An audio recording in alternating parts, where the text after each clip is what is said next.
নবীজি বলছেন আমি জিব্রাইলকে জিজ্ঞাসা করলাম, ভাই জিব্রাইল, এই যে এত সংখ্যক নারীদেরকে আমি জাহান্নামে দেখতেছি, কারণটা কি? এরা কি কারণে জাহান্নামে এসেছেন? নবীজিকে জিব্রাইল বলছেন, ইয়া রাসূলুল্লাহ, এরা শুধুমাত্র তার স্বামীকে একটা কথা বলার কারণে তারা জাহান্নামে আসছে, আল্লাহ তাদেরকে জাহান্নামে দিয়ে দিয়েছে।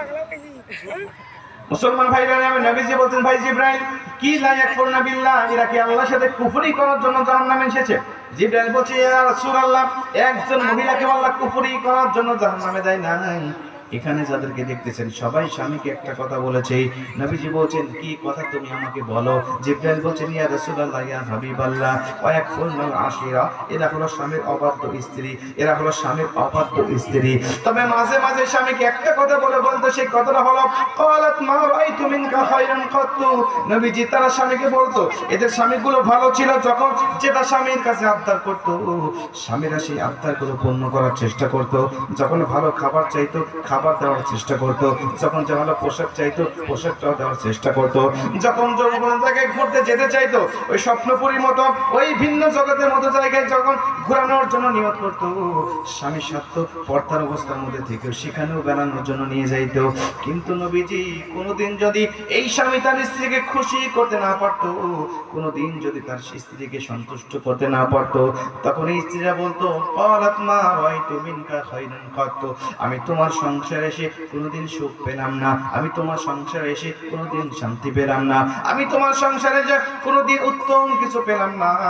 আমি মেয়ে বলেই তোমার সংসার করতেছি, অন্য কোনো মেয়ে হলে তোমার সংসার করতো না। বলে বলে বলে ঠিক না বেঠে?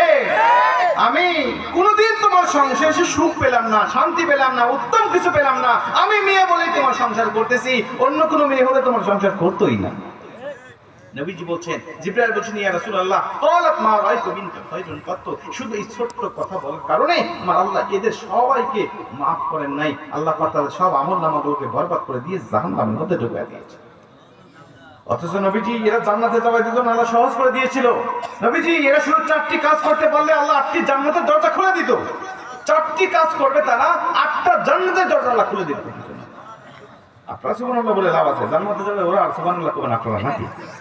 এজন্য বলতেছেন না তো ভাই, আপনার স্ত্রী যখন জান্নাতে যাবে আপনাকে রেখে যাবেন, আপনাকে নিয়েই যাবে। সুবহানাল্লাহ। 4টি কাজ। 1 নম্বরে নবীজি এরা 5 ওয়াক্ত নামাজ পড়বে। 5 ওয়াক্ত নামাজ পড়বে ওয়াক্ত মতো, ওয়াক্ত শেষ হওয়ার পরে নয়, ওয়াক্তের শুরুতে নামাজটা পড়ে নেবে। 2 নম্বরে 30টা রমজানের রোজা রাখবে, তারা 1 মাস রোজা পালন করবে। 3 নম্বরে স্বামীর খেদমত করবে। 4 নম্বরে সতীত্বের হেফাজত তথা পর্দা করবে। সুবহানাল্লাহ। পর্দা করবে, সতীত্বের হেফাজত, পর্দা। এই 3টা, আগে 3টা আমল আমাদের মা বোনরা মানতে রাজি আছে, কিন্তু পরেরটা এই সতীত্বের হেফাজত আর পর্দা, এই পর্দা এই বিষয়টা আমাদের মা বোনরা মানতে চায় না। প্রিয় মা বোনেরা আমার, পর্দা এমন একটা বিষয়, ফরজ একটি বিষয়। নামাজ যেমন ফরজ, রোজা যেমন ফরজ, পর্দাও ঠিক তেমনই ফরজ। এই ফরজের ইবাদতটা ঠুনকোভাবে দেখার কোনো রকম কোনো যুক্তি নাই। ফরজের ইবাদত ফরজের মতোই করতে হবে। আল্লাহ তৌফিক দান করুক। জোরে বলেন আমিন। আর একটু জোরে বলেন আমিন। প্রিয় মা বোনেরা।